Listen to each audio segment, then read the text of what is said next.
Jadi kalau mau bersih darah kita, maka jangan makan. Lama saya merenung. Sudah lamalah dari kecil kita disuruh berpuasa.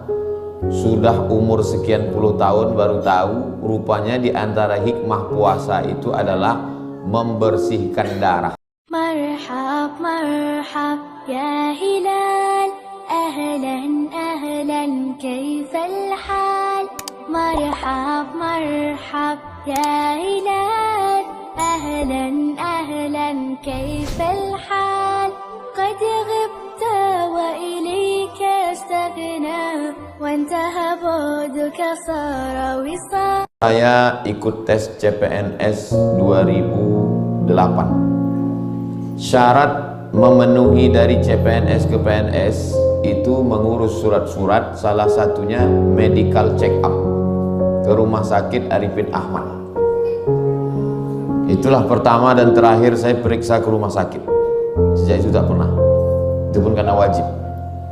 Jadi waktu medical check up itu kata dokter, Bapak besok sebelum periksa jangan sarapan. Kenapa tidak boleh sarapan? Karena darah yang mau diperiksa itu mesti steril, bersih. Rupanya kalau kita sarapan itu darah kita kotor. Masuk ketupek gulai paku, masuk santan, kolesterol, masuk teh manis, gula. Jadi kalau mau bersih darah kita, maka jangan makan. Lama saya merenung. Sudah lamalah dari kecil kita disuruh berpuasa. Sudah umur sekian puluh tahun baru tahu rupanya di antara hikmah puasa itu adalah membersihkan darah. Beberapa waktu yang lalu kami ke Malaka membawa keluarga mau check up periksa. Kata dokter, kalau mau cepat Pak, takutnya kalau Bapak besok darahnya masih belum bersih, di hari kedua baru periksa. Jadi 2 malam menginap. Besok biar supaya cepat, besok jangan sarapan sebelum ke rumah sakit. Ingat saya lagi yang beberapa belas tahun yang lalu. Rupanya mau membersihkan darah kita ini di antara cara yang diberikan Allah adalah dengan berpuasa. Tapi jangan gara-gara ini nanti malam niatnya jadi berubah. Nawaitu shauma ghadin an ada'i fardhi syahri Ramadan untuk bersih darah lillahi ta'ala. Niatnya cukup, tidak usah ditambah, tidak usah dikurang. Bersih darah itu bonus dari Allah Subhanahu wa ta'ala. Makanya dalam Al-Quran disebut wa antasumu khairul lakum. Kalau kamu berpuasa itu baik bagi kamu. Tapi Al-Quran tak ada menyebutkan apa baiknya. Baiknya carilah sendiri. Itu makanya anak-anak kita setelah dia hafal Quran, bisa baca kitab, tamat pondok, masukkan ke fakultas kedokteran. Dialah yang akan mengungkapkan hikmah-hikmah daripada manfaat puasa ini. Ada hadis bunyinya sumu tasihu. Kalau kamu puasa kamu akan sehat. Hadis ini dhaif. Tapi hadis dhaif tetap boleh dipakai karena hadis puasa kamu sehat bukan dalam masalah akidah, bukan dalam masalah dalil hukum halal haram. Tidak ada periwayatnya yang kadzab, pendusta, penipu, pembohong. Masih bernaung di bawah hadis sahih. Dan untuk fadail a'mal, motivasi beramal. Mudah-mudahan dengan berpuasa ini Bapak Ibu semuanya sehat walafiat. Biasanya orang sesudah berpuasa itu diajak Ustadz untuk meningkat. Dengan berpuasa marilah kita tingkatkan ketakwaan. Dengan berpuasa mari kita tingkatkan integritas. Dengan berpuasa mari kita tingkatkan semangat beribadah. Tapi biasanya selesai berpuasa bertambah pula 3. Gula darah naik, kolesterol naik, berat badan pun naik.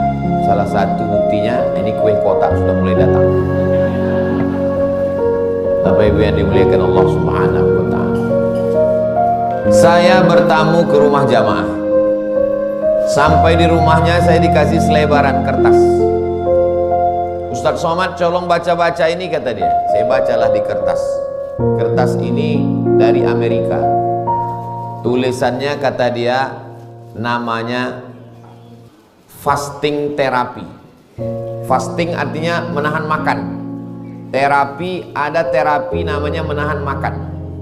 Kata orang barat, semua yang kita makan ini racun. Kita minum teh, teh itu racun. Kenapa Ustaz tiba-tiba ingat teh? Itu ku tengok teh mulai datang. Orang barat menyebut gula itu white poison. White putih, poison racun.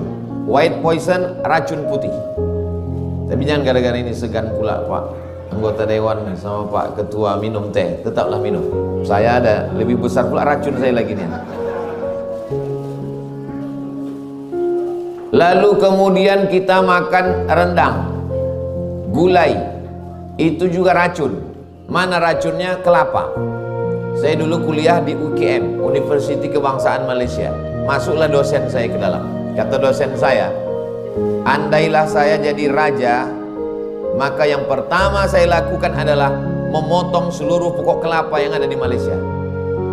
Saya tanya ke dosen saya, kenapa Bapak mau motong pohon kelapa? Karena kolesterol yang paling tinggi adalah santan. Dan makanan kita santan semuanya. Pagi katupek gulai paku, santan. Siang rendang, santan. Minum cendol, santan. Kolak, santan. Kalau memang santan itu racun, gula itu racun, kenapa nenek moyang kita dulu makan santan, minum gula sehat-sehat aja Pak Ustadz? Mereka habis makan rendang, minum gula, mencangkul 2 hektar. Kita habis makan santan, minum gula, tarik selimut, tidur 4 jam. AC-nya dingin. Cobalah masukkan santan ke dalam kulkas, membeku. Begitulah darah kita jadi beku. Yang membekukan darah itu 2. Yang pertama gula, yang kedua santan. Darah itu air. Maka kalau air dicampur dengan gula, kental dia. Besok ibu masukkan gula ke dalam kuali, panaskan kompor, gula mencair. Setelah itu biarkan dia beku, tarik sendok, terangkat sama-sama kualinya naik ke atas. Kenapa? Membeku. Darah kita membeku disebabkan oleh santan dan gula. Saya berjumpa dengan jamaah umurnya 85 tahun. Saya tanya, Pak Raja, apa rahasia Bapak sehat walafiat?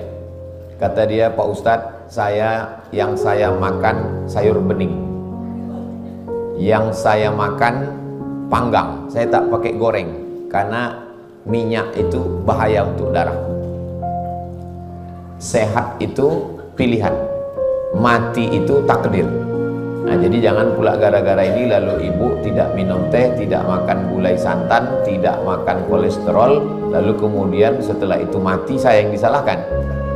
Sehat ini kita memilih, tapi masalah ajal, orang sehat pun banyak juga mati. Orang yang sudah divonis mati pun tak mati-mati. Masalah ajal ini innama amruhu idza arada syai'an ayyaqula lahu kun fayakun. Jadi kata kertas yang saya tengok di rumah jamaah tadi, kata dia semua yang kita makan ini racun. Kita makan apel. Apel itu kalau kita makan, kita belah, tak ada ulatnya. Tapi kalau jambu yang kita beli ke pasar, kita belah, berulat. Kenapa apel tidak dimakan ulat? Ternyata apel tidak dimakan ulat karena disemprot pestisida. Pestisida itu tidak mati karena disiram pakai sabun. Pestisida tak mati karena mama lemon. Pestisida tidak mati karena air panas. Masuk ke dalam darah, menggumpal menjadi cancer. Tulisannya C-A-N-C-E-R. Orang barat membacanya cancer. Orang kita susah menyebut cancer. Kenapa nih? Kanker. Maka menggumpal dia dalam darah. Orang barat menemukan obatnya, kata dia, mematikan darah. Racun-racun yang ada dalam darah dan dalam daging itu adalah dengan cara berpuasa. Cuman mereka tidak tahu saum, tak tahu dia puasa. Yang tahu dia adalah dengan cara fasting. Fastingnya tidak makan. Karena kalau orang tidak makan, badannya akan memakan dirinya sendiri. Racun-racun yang ada dalam darah, dalam daging, dalam tulang kita itu dimakan sendiri oleh badan kita. Ini tak bisa saya jelaskan terlalu panjang lebar, terlalu detail. Karena kata pepatah Arab, man takallama fi ghairi fannihi atabil ajaib. Siapa yang bicara bukan pada bidangnya, ngomongnya ajaib-ajaib. Jadi kalau ibu bapak nanti mendengar, Ustaz Somad tadi malam cerita tentang kesehatan agak ajaib-ajaib ku dengar. karena memang bukan bidang saya. Tapi saya bercerita begitulah manfaat dari kesehatan berpuasa. Kenapa Nabi tidak pernah sakit? Karena Nabi berpuasa. Nabi Muhammad berpuasa. Sebelum Nabi Muhammad, Nabi Isa berpuasa. Buka kitab Lukas pasal 18 ayat 12. Aku berpuasa 2 kali seminggu, kata Nabi Isa. Lalu kemudian Nabi Musa berpuasa. Mana Nabi Musa berpuasa? Fatamma miqatu rabbih 40 lailah. Malamnya dia bermunajat, siangnya dia berpuasa. Jadi puasa ini adalah ibadah nabi-nabi. Makanya dalam Al-Quran dikatakan kutiba alaikumusiyam kama kutiba alal ladzina min qablikum. Orang-orang sebelum kamu pun berpuasa. Hanya saja orang sebelum kita itu puasanya lebih berat. Maryam itu puasanya berat sekali. Inni nazartu lirrahmani shauma. Saya bernazar puasa walan ukallimal yauma insiya. Saya tidak akan bicara. Jadi kalau puasa kita hanya tahan makan minum. Kalau Maryam puasanya tidak makan, tidak minum, tidak bicara. Untunglah syariat Nabi Muhammad ini boleh bicara. Bayangkan kalau puasa kita macam puasa Maryam, tidak makan, tidak minum, tidak bicara. Bagaimana Pak Hakim di pengadilan negeri memutuskan perkara? Bagaimana pula Ustadz menyampaikan kultum? Nah, jadi artinya kita boleh bicara, tapi yang kita bicarakan yang baik-baik saja. Jantung ini di bawah, otak ini di atas. Darah disemburkan oleh jantung membawa oksigen naik ke atas. Jantung ini berat dia menyemburkan darah karena darahnya kental. Maka diminumlah obat pengencer darah. Terlalu banyak diminum muncul efek samping, kena buah pinggang. Maka darah kita mesti cair. Dengan apa mencairkan darah? Supaya tidak punya efek samping. Banyak-banyak puasa sunnah. Puasa paling tidak sebulan 3 kali, 3 hari, 13, 14, 15. Kecil kali Pak Ustadz kalau cuma 3 hari, saya sanggup 8. Bagus. Senin, Kamis, Senin, Kamis, Senin, Kamis, Senin, Kamis. Kalau cuma 8 hari saya sanggup lebih banyak Pak Ustadz. 15. 1, 3, 5, 7, 9, 11, 13, 17, 15, 17, 19, 21, 23, 25, 27, 29. Puasa Nabi Daud. Kenapa puasa Nabi Daud? Kenapa bukan puasa Nabi Isa? Kenapa bukan puasa Nabi Ibrahim? Kenapa bukan puasa Nabi Musa? Kenapa yang disebut puasa Nabi Daud? Karena Nabi Daud lah yang paling tinggi kekuasaannya. Nabi Daud itu raja. Dan Nabi Daud itu, ini agak berat saya menyampaikannya sedikit. Nabi Daud itu istrinya 100. Puasanya 15 hari sebulan. Ada orang yang istrinya 1 tak pernah puasa sunat. Senyum-senyum Nabi Daud nengok dia. Kata Nabi Daud, aku 100 biniku 15 hari aku puasa. Kau tak puasa sama sekali. Nah, ini jadi puasa Ramadan. Makanya kita kalau udah terlatih puasa Ramadan ini, nanti di Syawal kita diteruskan lagi dengan puasa 6. Dan di Bangkinang, Kabupaten Kampar, memang ada hari rayanya khusus. Nah, jadi Pak Ketua yang baru pertama tugas di Kabupaten Kampar, Bangkinang, nanti ada lagi hari raya khusus. Setelah puasa 6, hari raya lagi. Lalu kemudian pula setelah itu ada lagi nanti di bulan Zulqa'dah, Zulhijjah, puasa 10 hari. Ma min ayyamin, tidak ada hari al-amalu salihu fihinna ahabbu ilallah min hadhil ayyamil ashri. Tidak ada hari yang lebih baik daripada puasa 10 hari ini. Itulah dia dari tanggal 1, 2, 3, 4, 5, 6, 7, 8, 9. 9 hari di bulan Zulhijjah. Di tanggal 10-nya puasanya tak sampai sore, hanya dari pagi sampai motong kurban. Habis kurban langsung batalkan puasa dengan makan daging kurban. Jadi hampir setiap hari bulan itu ada terus puasa-puasa. Dan khusus bagi ibu-ibu, di Ramadan ini mungkin tinggal 7 hari. Nanti bagus sekali diqadha di bulan Syawal 6 hari, puasa 6. Selalu saya kalau mengingatkan puasa ini ibu-ibu, ibu jangan lupa ganti. Rupanya suaminya, istrinya tinggal 7, suaminya 17 hari. Musafir, sakit.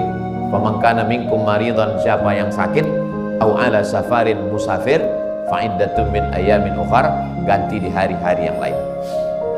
Saya naik pesawat dari Pontianak ke Jakarta.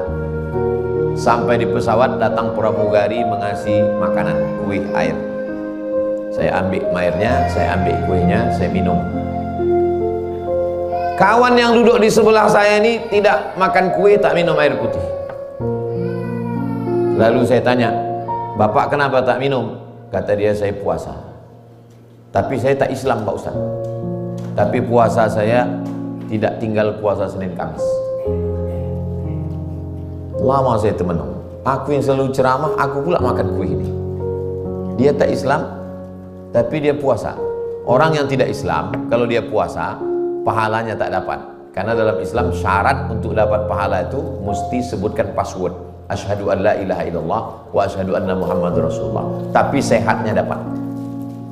Jadi orang yang tidak Islam, kalau dia jalankan ibadah dalam Islam ini, sehatnya pasti dia dapat.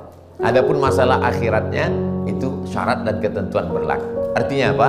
Kalau kita jalankan ajaran agama Islam ini, sehatnya pasti dapat. Di antaranya adalah dengan melaksanakan puasa-puasa ini. Jadi kata orang barat tadi, terapi fasting itu kata dia, karena makanan kita ini banyak beracun. Makanan kita tak basi. Kenapa tak basi? Karena ada anti basi, racun. Kita makan makanan tidak busuk, padahal menurut logika akal ini busuk. Kenapa tak busuk? Pengawet. Pergi kita ke pasar, ikan asin. Ikan asin mana yang kita beli? Belilah ikan asin yang dikerubungi lalat. Mana ikan asin yang tak dikerumuni lalat, jangan beli. Kenapa? Karena ikan asin itu sudah disiram formalin. Ternyata lalat lebih cerdas dari kita. Kita membeli ikan asin yang tak dikerumuni lalat, awet ikan asin itu. Kita makan, kita pun ikut awet dibuatnya. Kenapa? Karena ada racunnya di dalam. Jadi semua yang makan makanan kita ini sekarang adalah pengawet, penyedap rasa. Penyedap rasa itu saya tak sebut merek. Siramkanlah dia ke keramik yang berlumut di kamar mandi. Siramkan, nanti malam ambil penyedap rasa di dapur, siramkan ke keramik yang berlumut di kamar mandi yang tak bisa digosok. Besok pagi siram dengan air putih kinclong bersih. Kenapa? Karena bahan kimia yang ada di dalam. Almarhumah mak saya tak pernah masak pakai penyedap rasa. Pantang bagi dia. Dan dia mengajarkan kami begitu. Karena semua ini berefek kepada kesehatan kita. Karena semua yang kita makan ini penuh dengan racun, makanan cepat saji, makanan begitu cepat, maka makanan dengan pengawet, makanan anti basi dan lain sebagainya, akhirnya menggumpal. Cara menghilangkannya kata dia, ini orang barat bukan orang Islam, kata dia, tahan makan 8 hari sebulan. Saya waktu membaca itu tahan makan 8 hari sebulan, Allahu Akbar.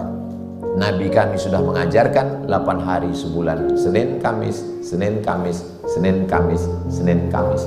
Badan sehat, berat badan terkendali dan lain sebagainya. Jamaah banyak husnuzon dengan saya. Disangkanya saya tak gemuk-gemuk ini karena puasa sunat. Padahal saya jarang sekali puasa sunat. Bahkan kalau pergi acara di mana-mana, pernah acara di Medan, kami sedang makan dengan Pak Kapolsek. Saya bilang, "Pak Kapolsek makan." Kata Pak Kapolsek, "Mohon maaf Pak Ustaz, saya puasa." Dalam hati saya, aku yang selalu ceramah puasa, Pak Kapolsek ini pula puasa. Tapi saya kalau ditanya orang ada alasan. "Ustaz kok tak puasa?" "Saya musafir." Kata Nabi, "Laisa minal birri asyamu fis safar." Bukanlah perbuatan baik kalau dalam musafir itu kita puasa. Untung ada dalil yang membela saya. Karena musafir terus.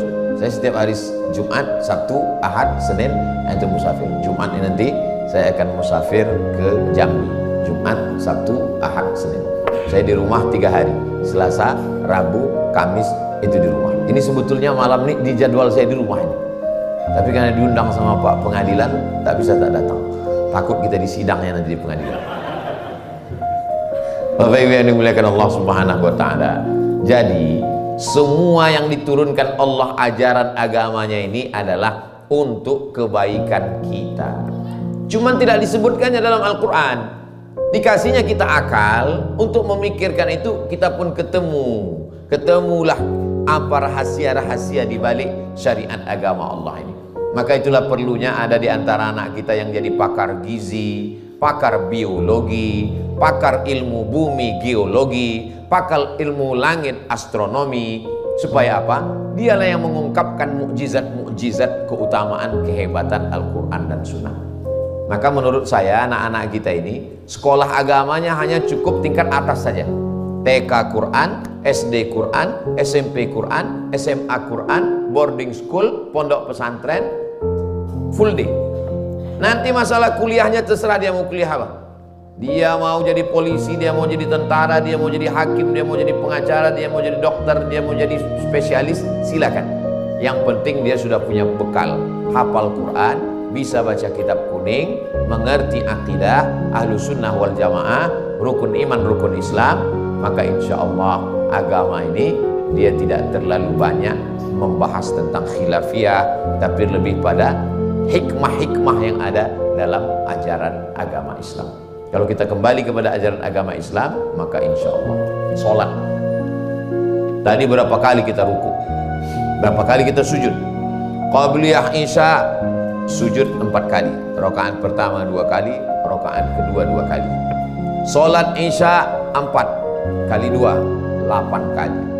Ba'diyah Isya 2 kali 2 4 kali. Sholat tarawih 8 kali 2 16 kali. Witir 3 kali 2 6 kali. Nanti malam tambah lagi bangun tidur tahajud. Sebelum tahajud sholat sunat uduk 2 rakaat kali 2 4 kali. Sholat sunat taubat 2 rakaat kali 2 4 kali. Sholat sunat tahajud 8 rakaat kali 2 16 kali. Sholat sunat hajat. Apa sebetulnya hikmah daripada sujud berlama-lama di dalam bulan Ramadan ini? Ketika kita sekarang berdiri, jantung kita di bawah, otak kita di atas. Tapi ketika kita sedang sujud, otak kita di bawah, jantung kita di atas. Maka di saat sedang sujud itulah sempurna oksigen dikirimkan dari jantung ke otak. Makanya kalau mau sehat, banyak-banyak sujud. Saya nggak percaya tuh Pak Ustadz, buktinya orang Islam sering-sering sujud. Kenapa dia stroke? Kenapa kurang oksigen ke otak? Yang salah bukan sholatnya, orangnya. Terlalu cepat. Sholat patu ayam, macam stempel pos. Belum lagi darah itu sampai ke otak, dia sudah berdiri. Baru sampai tengkuk dia udah berdiri. Kalau bolehlah darah itu bercakap, apanya maksud kau ini? belum sampai lagi ke otak. Makanya Nabi itu sujudnya lama sekali. Subhana rabbiyal a'la wa bihamdihi, subhana rabbiyal a'la wa bihamdihi, subhana rabbiyal a'la wa bihamdihi, subhana. Kata Imam Al-Hasan Al-Basri, sujud yang paling sempurna tasbihnya 7 kali. Subhana rabbiyal a'la wa bihamdihi, subhana rabbiyal a'la wa bihamdihi, subhana rabbiyal a'la wa bihamdihi, subhana rabbiyal a'la wa bihamdihi, subhana rabbiyal a'la wa bihamdihi, subhana rabbiyal a'la wa bihamdihi, subhana rabbiyal a'la wa bihamdihi. Makanya ada tarawih-tarawih yang imamnya Valentino Rossi.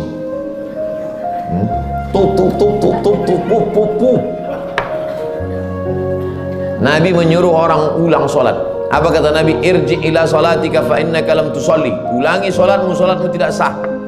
Diulanginya solatnya yang kedua kali. Kata Nabi, irji ila salatika fa innaka lam tusalli. Solatmu tidak sah. Diulanginya sekali lagi. Kata Nabi, irji ila salatika fa innaka lam tusalli. Solatmu tidak sah. Sudah 3 kali ulang. Bagaimana yang betul itu ya Rasulullah? Kata Nabi, kalau engkau tegak hatta tatma'inna qa'iman, ada tuma'ninah. Kalau engkau ruku hatta tatma'inna raki'an, ada tuma'ninah. Subhana rabbiyal azimi wa bihamdi. Hatta tatma'inna sajidan, ada tuma'ninah. Nah, jadi malam ini kita ada tuma'ninahnya. Besok malam masjid-masjid yang ada tuma'ninah lanjutkan. Yang tak ada tuma'ninah kasih tahu ke pengurus masjid supaya diadakan kudeta.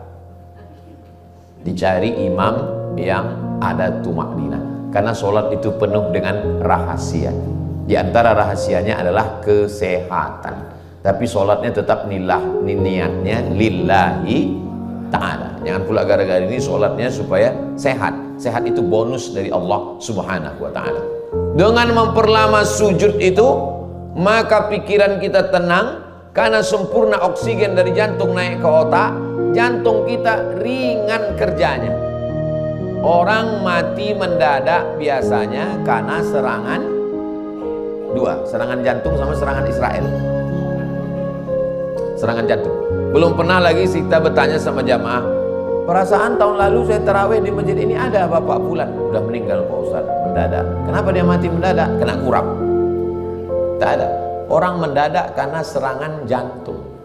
Ada orang meninggal mendadak tak pakai sakit, itu pasti jantung tuh Pak Ustaz. Karena biasanya yang meninggal mendadak itu jantung. Berat jantung itu bekerja. Kenapa? Kerja jantung apa? Kerja jantung menyemburkan darah. Darah yang disemburkannya tidak sehat, darahnya kental, darah penuh dengan kolesterol, penuh dengan minyak, penuh dengan gula. Maka dengan berpuasa sehatlah kita. Dengan itu kita meyakini bahwa ajaran agama ini bukan dogma doktrin. Yang penting sholat, yang penting puasa, jangan tanya-tanya. Banyak tanya masuk neraka, banyak tanya Yahudi. Enggak. Banyak sekali ayat-ayat Al-Quran itu adalah pertanyaan-pertanyaan. Yas'alunaka 'anil khamri wal maisir, yas'alunaka 'anil mahid, yas'alunaka 'anil ahillah, yas'alunaka madza yunfiqun, yas'alunaka 'anil yatama, yas'alunaka madza yunfiqun, yas'alunaka 'anil anfal, wa idza sa'alaka 'ibadi 'anni fa inni qarib. Banyak sekali ayat Al-Quran itu berdasarkan pertanyaan. Makanya saya kalau menyampaikan tausiah itu 60 menit, 30 menit materi, 30 menit tanya jawab, 10 menit lagi udah habis materi. Bapak Ibu yang dimuliakan Allah Subhanahu wa taala, maka selama bulan suci Ramadan ini kalau bisa masaklah menu-menu yang sehat. Saya kalau undangan di berbagai tempat, orang kalau mengasih makanan yang terbaik itu dikasih ke Ustaz. Kalau saya dikasih makanan, kepiting, udang, lobster, semua itu disediakan. Nah, dikasihkan ke Ustaz. Mana yang paling beracun, itulah yang dikasih ke Ustaz.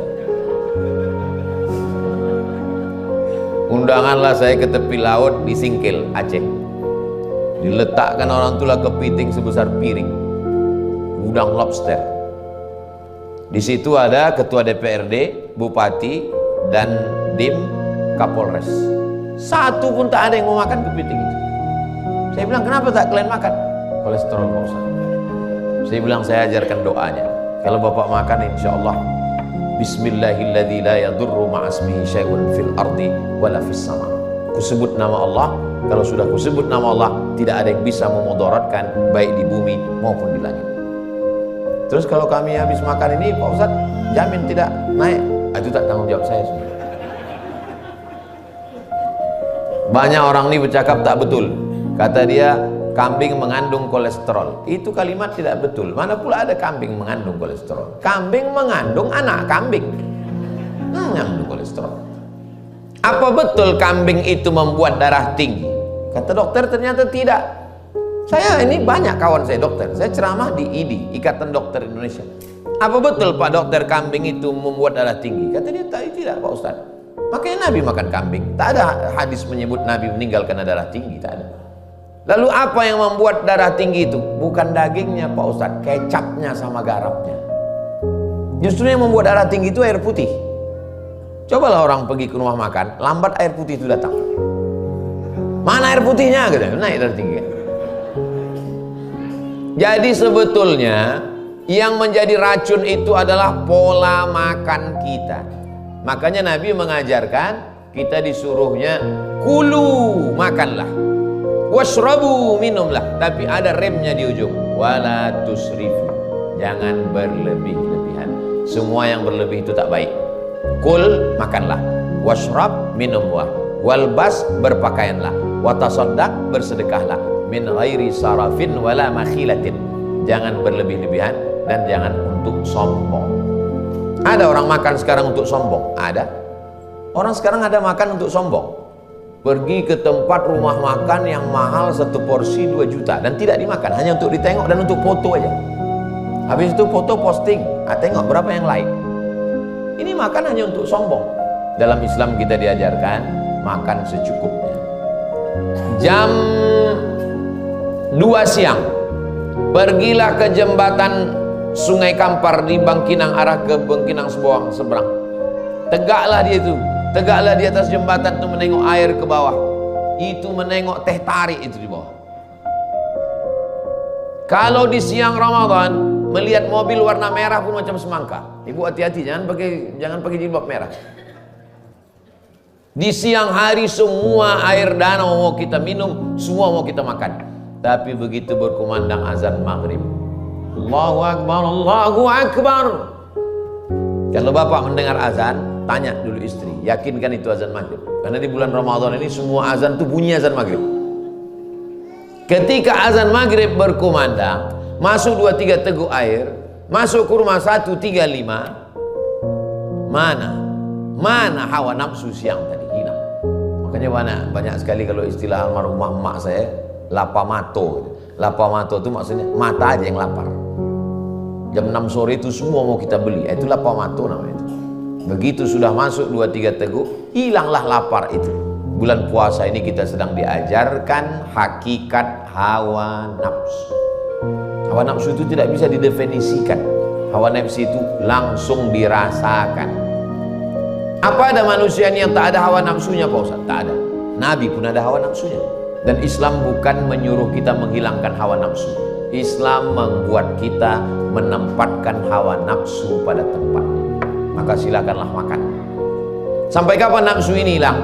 Madamat arwahuhum fi ajsadihim. Selama ruh bersemayam dalam jasad, ada hawa nafsu. Jadi kalau ada orang risau saya dengan hawa nafsu saya nih Pak Ustaz. Jangan risau. Nanti kalau sudah berpisah ruh dengan jasad, hilang sendiri. Lama hidup banyak dirasa, jauh berjalan banyak ditengok. Bapak ibu yang sudah berpengalaman, pernah bapak ibu menengok mayat minta sarapan pagi? Tak ada. Kalau sudah berpisah ruh dengan jasad, dia hilang sendiri.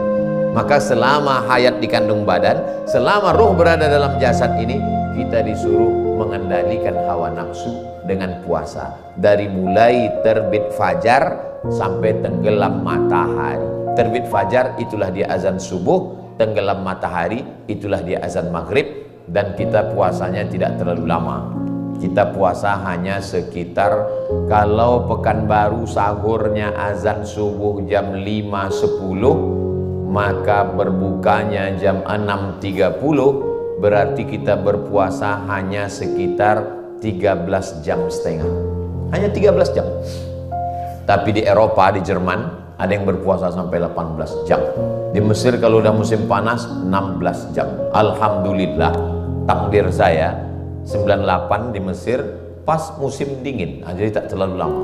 Tapi pas adik-adik kelas saya itu 1 tahun mundur 11 hari, 11 ada yang takdirnya pas puasa bulan Agustus. Beriman kepada takdir baik takdir buruk lah. Agustus itu sahurnya jam 4, berbukanya jam 8. Kalau saya dengan Ustadz Zahrul Aidi, dengan Ustadz Faisal Saleh, tahun 96, 97, 98, 99, 2000, 2001 itu zaman kami puasa bulan berapa? Mei. Sekitar Mei, sekitar Desember, pokoknya musim dingin lah. Seingat saya puasa itu musim dingin. Karena saya Ramadan yang pertama itu gemuk karena selamat makan. Begitu musim dingin langsung kurus. Musim panas tak ada selera makan. Musim dingin berselera makan. Nah, jadi memang kita ini diberikan Allah luar biasa. Kalau di Arab musimnya li'irafi Quraisy, ilafihim rihlatash syita washaib. Syita musim dingin, shaib musim panas. Ada 4 musim di Arab. Syita musim dingin, shaib musim panas, kharif musim gugur, rabi' musim bunga. Makanya kawan-kawan di Mesir, Maroko bertanya itu ke saya. Kata dia, Abdul Somad, musim di tempat kami ini 4. Musim shaib, musim syita, musim rabi', musim kharif. Di tempat kalian berapa? Saya bilang banyak sekali. Musim durian, musim rambutan, musim hujan, musim asap. Kita inilah yang paling stabil. Mau musim panas, mau musim dingin, cuacanya 30, 31, 32. Kenapa puasa itu tidak dibuat bulan? Banyak orang kan, kenapa Pak Ustadz puasa kita itu selalu hebohlah masalah penetapan ini? Ini kan gara-gara ikut bulan. Coba kalau ikut Januari, Februari, kenapa tak ditetapkan saja puasa itu 1 Januari? Seandainya puasa ditetapkan 1 Januari, mungkin kita tidak ada ikhtilaf. Tapi Allah, kata orang, tidak adil. Kenapa? Karena kalau puasa Januari berarti puasa musim dingin terus. Kenapa tidak ditetapkan aja puasa itu 1 Agustus? Seandainya puasa itu Agustus, musim panas terus. Ditetapkan puasa itu mengikut bulan Qamariyah. maka dia pernah ada musim dingin, pernah musim panas. Orang yang tinggal di Arab, maka dalam sekian puluh tahun dia melewati siklus. Pernah puasa bulan Januari dingin, pernah puasa bulan Desember dingin, pernah puasa bulan Agustus panas. Jadi ada perputaran. Nah, kita tak merasakan itu karena kita tinggal di Khatulistiwa.